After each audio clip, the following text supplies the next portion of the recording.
Children, in the last class, we discussed about how early man started making tools, how he used to make the settlement for himself in the caves and plains and on the trees. Now we will discuss another important aspect of early humans' life, that is mode of communication. And we will develop how language developed among the early human beings.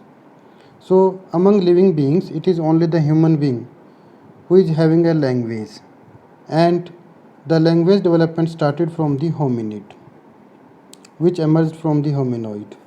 So hominid first involved gestures and the hand movement to make his message clear to the fellow beings.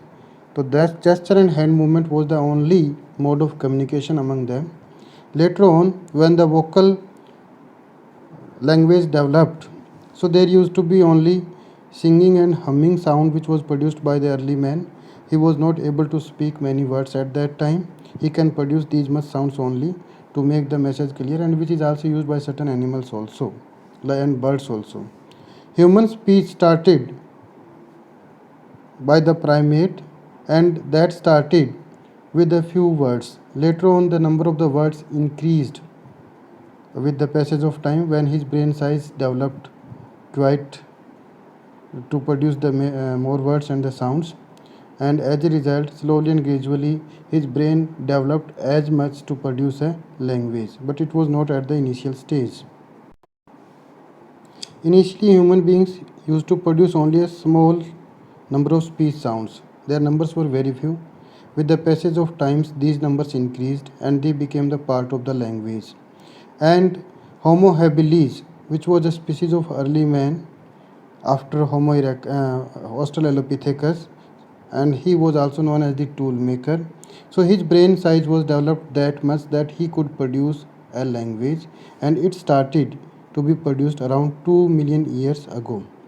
The evolution of vocal trade also took place simultaneously, and by 2 lakh years ago, it became quite efficient to produce a language, and which is associated with the modern humans, that is Homo sapiens. Another suggestion is that the language developed around 35,000 to 40,000 years ago, when human beings also started making use of the art. So art can also be a mode of communication, and it is a non-verbal mode of communication. Arts include the pictures and the sculptures which was used by the early man to make his message clear or to pass on the information to the next generation. And we have come across various sites in the world where we have recovered the arts which was made by the early man, like we have recovered from the Altamira, which is in Spain, Lascaux, and one such art representation by the early man is also found at Bhimbetka, which is in Madhya Pradesh. In this image you can see that there is an image of an oxen. This is an image which has been recovered from Altamira, which is in Spain, and it has been found in a cave. And it was found accidentally by a farmer who was working in his field along with his daughter. Suddenly his daughter reached to that cave, and she was amazed to see a painting on the roof of the cave, and she soon told this thing to her father. Her father started laughing at her first initially, but when he realized that it is some sort of paste rather than a paint has been used for making painting, and become so enthusiastic that he could hardly speak. And he later on discovered this, that this is the image which is not recently made, rather it was painted by the early man. So this may be the mode of communication. Now what was the significance of these kind of paintings? What the early man used to convey to other people by making these paintings? Was this only a leisure activity, or was there some special purpose after painting these kind of image? And second thing also comes to our mind, that there are certain animals which are painted by early man most frequently, but there are certain animals which were not painted by early man most frequently. So what was the reason that he used to paint certain animals frequently? Were these domesticated by him, or were these killed by him frequently? So this question also comes to our mind, and we will try to solve it. This is a specimen of another painting which was prepared by early men. This is the cave of Les Coq which was found in France, and here 600 animals were painted by early men, and various other symbols were also painted, and these works probably created between 15,000 to 13,000 BCE, means around uh, 15,000 to 17,000 years ago. These were created by early men, and it was discovered in 1940. So you can see that there are certain animals are also painted in this painting, which was painted by the early men in a cave, that is Les Coq in France. Now comes to the question why they used to paint certain animals, not the others. So they used to paint mainly the animals like the names are written over here: horses, ibex, deer, mammoths, rhinos, lions, bears, panthers, hyenas, and owls. And several explanations were given by the archaeologist after painting these kind of animals.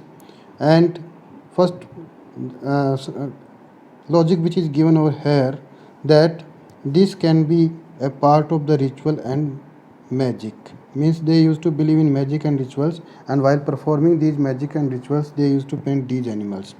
Some believe that they used to enjoy a successful hunt and they used to celebrate it. That's why they used to paint that particular animal which was hunted by them. The third explanation is that these were the locations which were frequently visited by the early men. As a result, wherever they used to rest, they used to paint these animals. And another explanation is also given that they used to share the hunting technique. They used to share the hunting technique to their next generation so that they can also learn how to hunt the animals. And there was no other way to communicate to the next generation, so they used to paint these kind of animals on the roof of the cave. So these are various explanations which is given by the historians, but we are not sure that these are the right explanation. Many more has to be done in this direction. Now question comes, can we learn their culture, their way of living, like they used to paint, so what kind of rituals they were having. So we want to understand that kind of thing of early men, and these are also important aspect of social life. So how they can be understood, because we are not having written record. So they are understood by anthropologists by studying the present hunter gathering society. So you can see that this image tells us about the present hunter gathering society, and by learning the way of living of the present hunter gathering society, we are trying to associate them with the past hunter gathering society of early man, and we will try to know whether we can understand their way of living or not. Now, our knowledge of the present hunter gathering society is studied by the anthropologist. Now, what is anthropologist? Anthropology is a discipline through which we are studying the human culture and the evolutionary aspect of human culture, along with the evolution in the biology of the human being in the past. So, whether the information about living of the hunter gathering society of the past could be understood by studying the hunter gathering society of the present, which are found in various parts of the world, including Africa, Asia, and parts of South America and Australia also. So, here one example is given in your book, that is of the Hadza, which is a hunter gathering society of the Africa and which lives near the Lake Eyasi, a salt valley lake, and the country of the eastern Hadza. It is dry, rocky, mountainous region, and it is dominated by the thorn scrub and acacia trees. So they are the one of the most primitive hunter gathering society of its time. As a result, we are trying to study their um, living aspects, and by studying their life we are trying to connect it with the past hunter gathering society. Another hunter gathering society which is studied by the archaeologist, that is Kungsan, which is more primitive than the Hadza. So what kind of traditions are followed by this society can prove to be a base to understand the hunter gathering society of the past.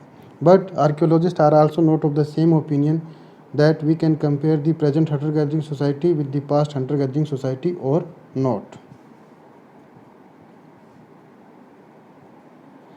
Now you can see that this is given a picture which is of Hadza community, which lives in the Africa, and another community is Kongsan. So these two hunter-gathering societies were studied by the archaeologists. Now it is studied by some scholars that by comparing the life of present-day hunter-gathering society, we can understand the life of the past. And this study is called ethnography. And ethnography includes the study of human rituals, human culture, and his way of living. And by studying the ethnography, we can also understand gender roles, rituals, political institutions, and social customs. And by comparing the ethnography of present-day hunter-gathering society with the past, we can understand the past hunter-gathering society. But on one side are the scholars who were directly applying this data which is collected from the present hunter-gathering society to the past. But there are other side of the scholars who feel that ethnographic data cannot be used for understanding the past society, as the two are totally different. For instance, present-day hunter-gathering societies pursue several other economic activities. They are also doing the trade. They also sell their forest produce to the people who are called civilized. So they are more affected by the market economy. So they cannot be as primitive as they used to be in the past. It means the early man used to be more primitive in the past than the present hunter-gathering society. So the data which we have collected from the present hunter-gathering society, that cannot be implied upon the past society, and we cannot understand fully the past society. So another problem is that there is tremendous variation amongst living hunter-gathering societies of today. There are conflicting data on many issues such as relative importance of hunting and gathering, group size, and movement from place to place. And if we compare the hunter-gathering society of present time also, so the two societies which are found at various places in the world today, they are also not same in their pattern.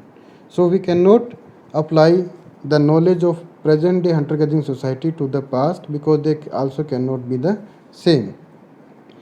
Secondly, whether there used to be gender distinction or gender division of the work or not, that can also not be understood by studying the present hunter-gathering society. In some society, the major role is played by the men, whereas the subordinate roles are played by the women. But in some societies, men and women are playing the equal kind of role.